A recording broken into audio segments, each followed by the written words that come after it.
Bonjour tout le monde, on est vendredi 18 décembre. Plus qu'une semaine, plus qu'une semaine, plus qu'une semaine. Avec cette vidéo, ça fait 8 vidéos encore à regarder pour continuer d'avancer. On s'approche, on s'en approche. Et si je veux que ça fonctionne, il faudrait quand même que je termine le ménage dans ce service.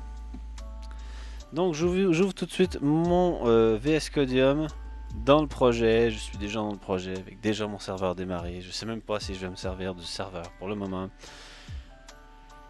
Et donc je reprends mon Twitter API et en fait hier déjà il y avait des choses que je voulais optimiser, des choses que je voulais atomiser et on va regarder ça tout de suite. Alors si je descends un petit peu, ici il y a encore la création d'un objet Twitter Auth, mais on lui envoie des arguments supplémentaires. Il y a un truc à savoir. Dans le constructeur même de cette classe, si je fais un petit CTRL P, que je commence à taper Twitter Auth, je devrais pouvoir le retrouver. Non, mais on va continuer de chercher. Twitter, ah voilà.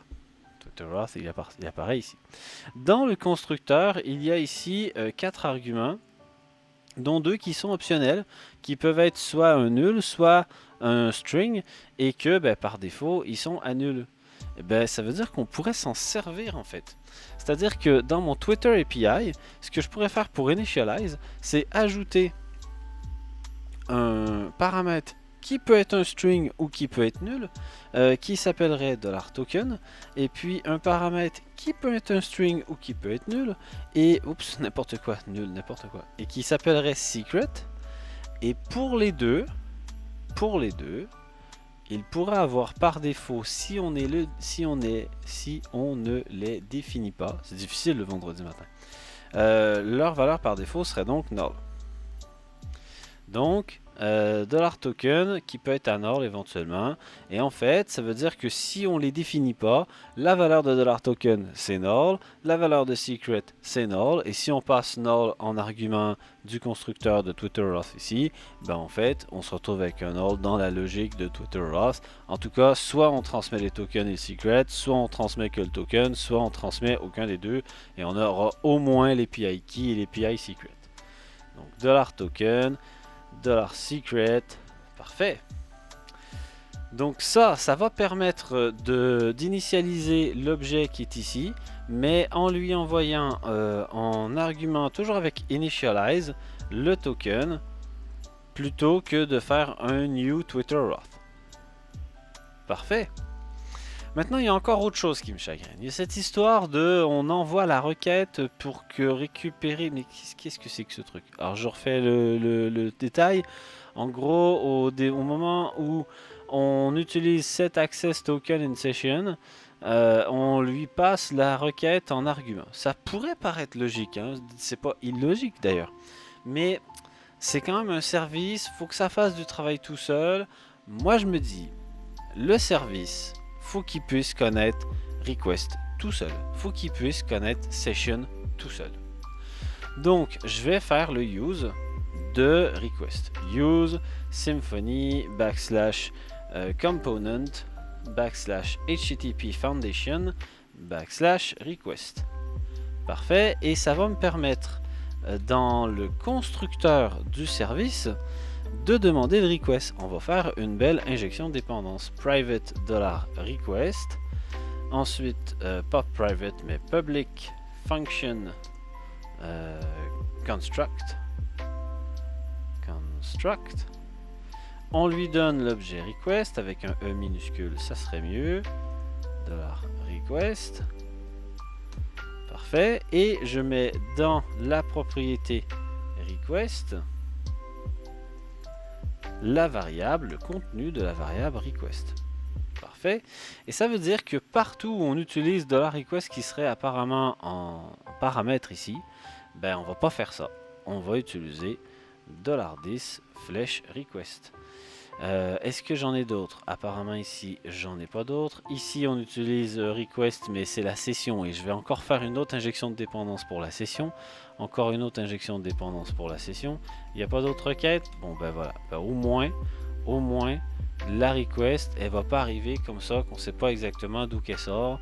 Là, au moins, directement ici, en plus dans le service, on sait à quoi correspond request parfait. Je rajoute un use pour Symfony. Ah, encore une fois, Symfony. Pourquoi je fais pas des copier-coller? Hein? Pourquoi je fais pas des copier-coller? Voilà. Session. Et puis derrière, dans le dossier session, je cherche le Session Interface. Apparemment, mon set Access Token, il avait 3C. Maintenant, j'en ai 2. Coucou, merci. J'ai reçu un message pour ça, donc merci beaucoup. Donc la Session Interface, je vais donc pouvoir l'insérer dans le constructeur. Ici, je mets mon Session Interface, je le type int, je prends $session, parfait. Donc ce que j'ai besoin, c'est une propriété privée $session, et dans le constructeur, on prend $session égale $session. Parfait. Donc, dans le service, maintenant, on a accès à la session courante de l'utilisateur. Peu importe ce qu'il y a dedans, qu'il soit connecté ou pas. Hein, ensuite, on va donc utiliser cette session au lieu d'utiliser la request. Là, ici, get session, là, ben, ça va changer. Ça va devenir this flash session. This flash session. On a directement l'objet session et on fait un set dessus. C'est déjà plus lisible. Ah, j'avais oublié, il y avait request ici aussi. Eh ben, le token verifier. Oups, est-ce que j'ai besoin de. Peut-être pas, hein. En fait, je suis venu faire request ici. Il y a peut-être un tri à faire là, avec le request qui est là. Je reviens dans un instant, mais là j'étais en train de nettoyer les sessions. $this flash session. Flash set get pardon access token. Parfait, ça me va. Alors, je disais, il y avait un problème peut-être ici avec le request. Ah ben, ah oui, c'est ça. En fait, j'aurais pu tout à fait me passer de mettre un argument dans le paramètre, parce que get token verifier, c'est pas nécessairement quelque chose qui va s'exécuter en fonction enfin, c'est pas une option. Je vais pas mettre un request différent dans get token verifier, donc ça me paraît logique de juste aller chercher request dans les propriétés du service, et je vais utiliser $this flash request. Alors ça fait un tout petit peu plus long, mais au moins on va chercher une propriété privée qui est dans la classe, plutôt que d'attendre un argument, un paramètre plutôt. Parfait, là au moins ça le fait. Donc token verifier ici va nous permettre d'obtenir le tableau qui est là. On initialise la connexion, on fait connection OAuth vers une certaine route pour obtenir un access token qu'on place en session. C'est bien le travail que fait set access token in session. Ça me plaît ce qu'il y a là, ça me plaît, je trouve ça propre. J'aurais pu éventuellement utiliser le constructeur pour initialiser Twitter OAuth, mais comme vous pouvez le voir, un coup on va se servir d'une certaine façon d'initialiser Twitter OAuth, un coup d'une façon différente, et quand on envoie un tweet, on lui envoie forcément les deux arguments qui sont là. Donc je suis pas complètement sûr que ça serait une bonne chose de le mettre dans le constructeur. Il y a encore d'autres solutions. Il y aurait la possibilité de toujours l'initialiser de la même façon avec les variables en on. Ça permettrait de se débarrasser d'initialize et utiliser $this flash connection à la place. Et ici, il faudrait quand même placer ces deux tokens, le token et le secret, dans l'objet avec set OAuth token. Il y a dans le constructeur, on le voit, hein, il y a set OAuth token qui est utilisé pour placer ces deux variables là dedans. Je pourrais le faire. Est-ce que j'ai envie de le faire? Allez, on est à 9 minutes. J'ai bien envie de le faire parce que je pense que j'ai quasiment terminé, mis à part ça ici, que je vais m'occuper plus tôt demain. J'avais déjà l'intention de m'en occuper demain. Il s'agira ici de venir produire dynamiquement l'URL d'une certaine route, enfin la route de notre OAuth controller qui amène sur /TwitterDone, mais qu'on va renommer, qu'on va nettoyer. Bref, pour le moment en tout cas, à part ce point là, ce dont j'ai besoin et ce dont j'ai envie de parler, c'est d'initialiser dans une propriété de la classe l'objet connection private private avec un i, ça marche mieux. Private $connection. Et dans le constructeur, je fais $10 flèche connection égale. Et là, je lui mets tout l'objet qu'on a là. Ouais, c'est peut-être une meilleure chose en fait. Je l'ai réalisé un peu au dernier moment, mais je pense que c'est une meilleure chose. Ça voudrait dire qu'on n'utiliserait plus initialize. Et ça voudrait dire qu'au lieu de faire $10 initialize ici, on se sauve une ligne de code et on utilise $10 flèche connection. Parfait. Ah ben il est là le setOAuth token en plus là. Il est utilisé ici. Ben parfait. $10 flèche setOAuth token.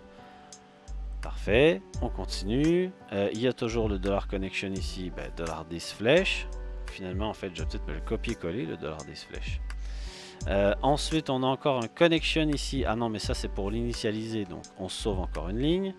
Je rajoute des flèches devant connection, parfait. Ensuite, d'ailleurs, je peux peut-être mettre ça juste sur 3 lignes. Donc ça, c'est propre. Dernier point. Ah oui, parce que j'aime bien toujours nettoyer. On commence à avoir plein d'arguments ici. Ben, je vais les mettre sur plusieurs lignes. Donc un argument, un tableau. Ah, le tableau, j'aurais peut-être pu le mettre sur une seule ligne. Ça restait à peu près lisible. Oups, comme ça. Et comme ça, voilà. Ensuite, il y avait un autre connection ici. Ah oui, mais là, c'était le initialize qui envoyait les infos. Et bien là, ce que je vais faire, c'est $10 connection, $10 flèche connection, et j'exécute directement setOAuth token dessus. Ça me sauve pas une ligne de code, mais j'envoie directement mon token et mon secret. Parfait. Et puis pareil, au lieu de voir connection, j'utilise $10 connection ici. Super. Dernier point, tout dernier point. Les requêtes qui sont faites par post, là, par exemple, ici, retourne un résultat. Et ça m'intéresserait de pouvoir récupérer ce résultat. Send tweet, peut-être que je vais jamais exploiter le résultat, mais pour mon service, peut-être en pensant au futur, je me dis que on sait jamais. Peut-être que ça sera intéressant à un moment donné de faire un dump de ce qui est retourné par send tweet, donc de ce qui est retourné par la méthode post. Et ben, je mets un return tout de suite. Ça coûte rien. C'est pas plus mal. Voilà, là c'est propre. Je sais pas ce que vous en pensez, mais je trouve ça plutôt bien organisé. Il reste un truc que je n'ai pas fait. J'ai laissé Hello World ici. J'aurais pu le faire hier, ça. Je vais mettre $tweet ici. Voilà, ça c'est le tweet qu'on reçoit dans la méthode. Et bien maintenant on l'envoie ici. Ça veut dire que quand on va utiliser la route send, on va envoyer le Hello World qui est là. D'ailleurs, je vais le changer parce que j'ai déjà un Hello World sur le compte. Alors, tous mes tweets de test vont disparaître avant le 25. Mais pour le moment, je les laisse parce que c'est un peu un petit bonheur, une petite joie de voir les tweets que j'ai fait. Les faux tweets que j'ai fait. Je vais commencer tout de suite à mettre des faux tweets du genre, allez, on va essayer un facile, un très facile. Maintenant qu'en plus c'est complètement terminé, que Biden a gagné, the election is a fraud. Voilà, on va voir ce que ça donne. Peut-être que ça va tout de suite être marqué comme étant un sujet débattu ou j'en sais rien. Bref, donc je le mets ici. Attention, je devrais pas avoir un résultat qui fonctionne. C'est-à-dire que ce que je vais faire, je vais mettre un dump ici. Pour dumper le résultat de sendTweet, j'ai fait un return. Profitons-en tout de suite. Et je vais aller dans mon navigateur qui est ici. Je vais retourner sur notre fameux onglet. Je suis toujours sur la route send, ben je vais recharger. Et là, qu'est-ce qu'on voit? Ah, App Controller Request does not exist. Oups, j'ai oublié, j'ai enlevé, j'ai mis un use. Qu'est-ce que j'ai cassé? Ah oui, j'ai gardé le request dans la route, mais je n'en veux plus. Je n'en veux plus. Pareil, le $request qui est... Oups. Le $request qui est envoyé ici, j'en ai plus besoin non plus. J'ai juste besoin du service Twitter API. J'avais pas nettoyé ça. Bon. Et par contre, j'avais pas mis ou remis le use... je l'ai peut-être enlevé. Le use de la classe request. D'ailleurs, response, j'en ai pas besoin ici. Je pourrais m'en servir si je type intais le type de réponse des contrôleurs, mais on sait déjà que tous les contrôleurs doivent retourner un objet de la classe response. Donc, je l'enlève. C'est purement pratique. Alors, je reviens ici, je recharge. Est-ce que ça fonctionne mieux? Ah! Donc, cannot resolve argument Twitter API, cannot auto-wire service, app Twitter API, argument request or of method construct references class request, but no such service exist. Ah! Ah, ça c'est intéressant. Donc, ça veut dire qu'il n'y a pas moyen d'amener la requête directement dans la classe. C'est pas quelque chose que j'ai fait souvent. Donc, je suis légèrement surpris de voir ça. Et j'ai plusieurs idées dans ma tête pour définir cet objet request, le placer dans mon service. Je vais pas le chercher devant vous parce que ça va, je vous tiens quand même depuis 16 minutes. Ben, ça sera le sujet que j'aurai demain. Donc pour demain, il y a au moins ça. Donc cette histoire de request que j'ai essayé de mettre dans mon service et que j'ai pas réalisé que c'était n'importe quoi. Et puis de rendre dynamique l'URL qui est là. Et là, je crois qu'on aura un service qui sera enfin propre. Et puis ensuite, on va pouvoir se concentrer sur ce contrôleur, cet OAuth controller, parce que les noms de routes sont pas tout à fait clairs, parce que les routes elles-mêmes sont pas tout à fait claires, et que TwitterDone, c'est pas nécessairement un bon nom de route, donc il faudrait le renommer proprement. Et on va avancer là-dessus. Et ben, je vous remercie encore pour vos commentaires, pour vos retours, pour vos soutiens. J'ai même reçu un commentaire tout récemment, hier, donc, me conseillant sur comment est-ce que je pourrais rajouter des informations pour améliorer le référencement de mes vidéos. Merci beaucoup de cette attention. Je vais forcément réfléchir un peu là-dessus. Je sais que c'est pas parfait ce que je fais. Je souhaite pas nécessairement que ça le soit, mais j'ai envie d'apprendre aussi de vos conseils. Donc merci. Je vous souhaite une très agréable journée, un très bon vendredi et je vous dis à demain.